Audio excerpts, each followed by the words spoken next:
So talagang to me, akala ko naman dahil kahit paano, kahit ibang nanay, no, meron talaga silang relasyon. No? Pero mukhang ang pagdinig ko sa kanya is until nangyari ito, wala silang relasyon.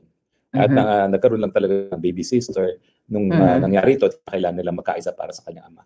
So sa akin, yung the fact that she opened up to the public dyan, yun yung touching para kasing tinuring na niya yung bahagi na ng pamilya niya. At sabi kasi ko na, very personal din. Very personal na yan. No? Kaya sabi ko, dapat talagang maging presidente ito. Kasi presidente ngayon, wala namang ginawa, kundi ngiwi. Oh, yeah. Yeah, pa-trending na yan. And also, alam mo, natuwa ako doon, yung unang salvo pa lang ng mga tanungan, no? Yung tungkol kay, yung sabi niya, tanong natin kung ano yung nag-transpire sa loob. Sabi niya, ito lang yung yung boyfriend. Ito, tinatanong tungkol sa boyfriend niya. Alam mo, si Inday Sara, very candid talaga. Oo. Remember yung isang visit naman niya, ano pinag-usapan niyo doon? Mga girlfriend.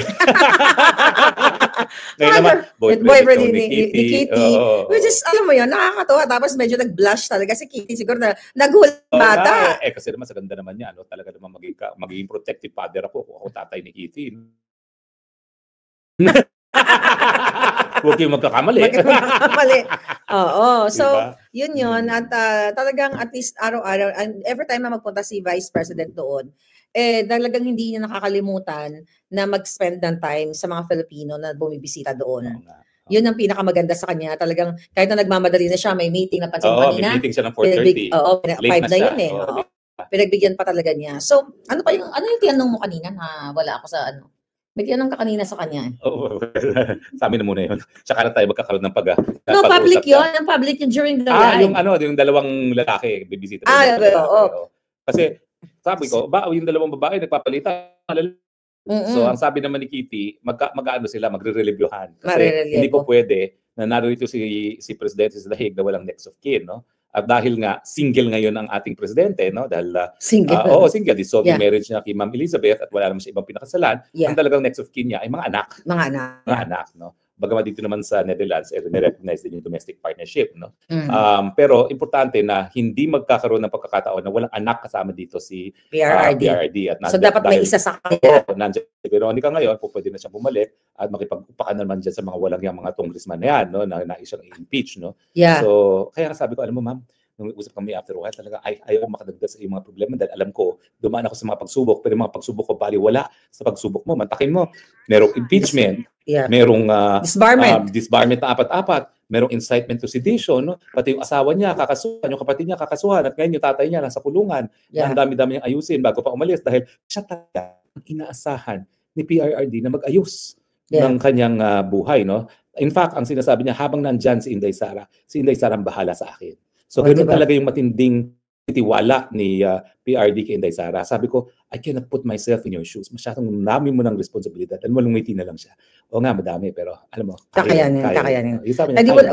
Although tayong dalawa, pinagdadaanan din sa kamay ng mga bangag. So, mas matindi yung kay Inday. Kasi talagang wow.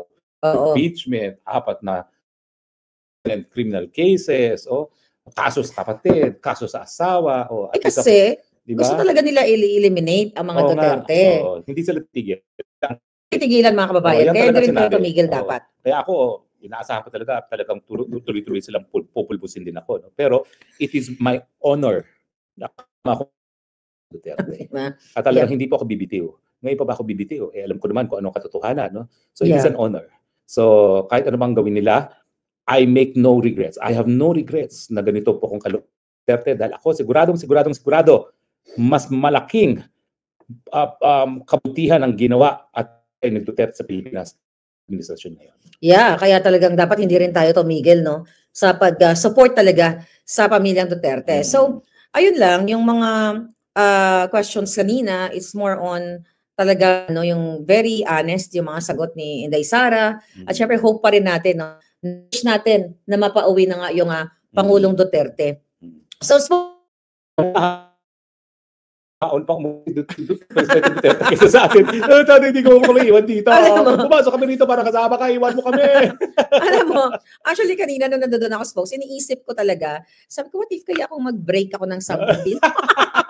Para lang Totoo makapasok, yun. makulong na sa loob.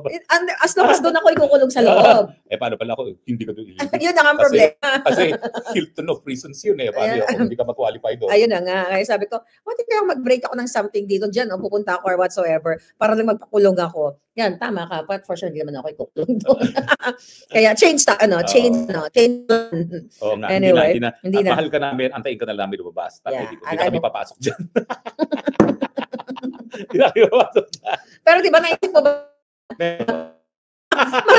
marami doon kanina. Kasi nakakawa, wala ko usap doon si Presidente Duterte. Alam naman mga nakakulong doon, mga ibang lahi, mga Africans. Sabi nito. Sagutin ko kaya sa Bisaya yan. Oo. So yun yung mga tinitingnan natin, but imposible yan. Pero ngayon, ang support lang talaga natin, wag tayong tumigil sa pag protest, peaceful protest. Kasi talagang uubusin tayo. Not lang kami. Kayo lahat ng mga kritiko. Kaya talagang dapat tuloy-tuloy ating paninindigan. Nga, di ba, folks? So kanina, I think your interview or sa iyong vlog, may binabanggit ka, pwede talagang managot itong mga maestrado dito sa ICC. Kasi nga, ang sabi ko, ang krimen na nagawa nung kinidnap nila sa Presidente, yan ang arbitrary detention. Bakit? Gawain ng taong gobyerno. Meron silang inaresto at pinagkait ng kalayaan. At ito ay walang legal na basihan.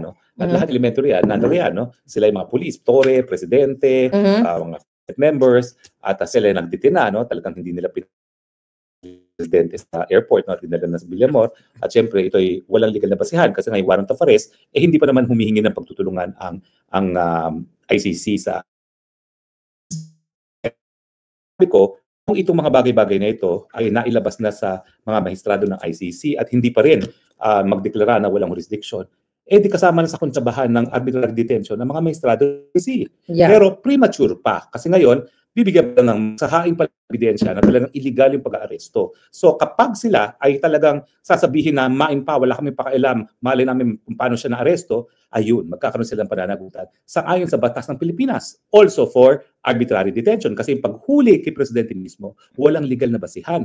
Dahil hindi nga nasunod yung proseso na nakasaad mismo sa na siyang bumuo at nagbigay ng kapangyarihan sa ICC para maglitis ng ganitong mga kaso. Yeah. Folks, napag-usapan natin kanina, nandun tayo sa ICC, na posible na mag-file ng motion to dismiss, di ba, ang ating kampo. So let's say, for example, nag-file tayo today.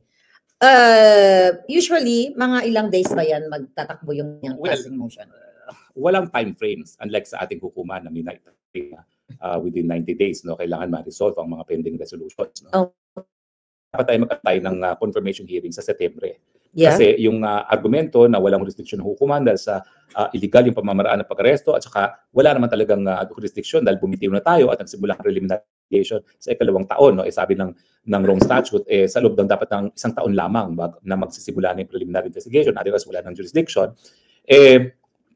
Dahil nga dito sa mga kadalahan na neto, dapat at the soonest time possible, ihain na yung motion to dismiss. Alam ko naman ang binibigyan prioridad ay yung provisional release. Pero in-explain ko nga kanina din kay VP na sa lahat ng kaso na dinig ng bibigyan ng provisional release sa mga akusado ng core crimes. Yung crimes ng war crimes, crimes against humanity, genocide. Ang nabibigyan lang yung mga crimes against administration of justice. Yung mga pananakot ng testigo, yun yung mga nabigay ng provisional release. So sa akin naman, dapat isabay na yung provisional release at saka yung motion to dismiss. Kasi lalo na yung issue, nagsimula sila ng preliminary investigation sa pangalawang taon, that's a legal issue. Wala na kailangang ebidensyang ipasok. Dahil yan ay alam ng hukuman kung ano nangyari. And that's a purely legal issue na pero dyan sa Burundi na nagpatuloy ang preliminary investigation dahil nagsimula ang preliminary investigation within the 1 year na matapos mag-withdraw. Ito second year na So isubmit na yung issue ng jurisdiction na sa ganoon, makauwi na ng lalong mabilis sa panahon ang presidente. Now, hindi po ito pwedeng akusahan ni Kaufman ako yung naghimasok kasi hindi nga ako abogado. So, pwede kung may karapatan ako magdakdak. Lalo na, list counsel din naman ako Diba? Pareho naman ang list counsel ng ICC. No? At sa akin lang, ako Pilipino, kaya alam ko ang ugali ni Presidente Duterte na talagang hindi po yan tatagal sa kulungan. Hindi siya magkakasakit, kundi sa sama ng loob na talagang ayaw niya na husgahan siya ng dayuhan. Yeah. Sa lalong mabilis sa panahon, dapat iuwi na. Itagahan niyo po yan sa bato. Kung may mangyari kay Presidente, hindi dahil sa sakit, dahil po sa sama ng loob, na yung pinakaayaw niya na huhusgahan ng mga dayuhan at siya lilitisin, hindi sa Pilipinas. No? mas gugustuhin po niya pumanaw na kaysa matuloy ang proseso yan. Yan po talaga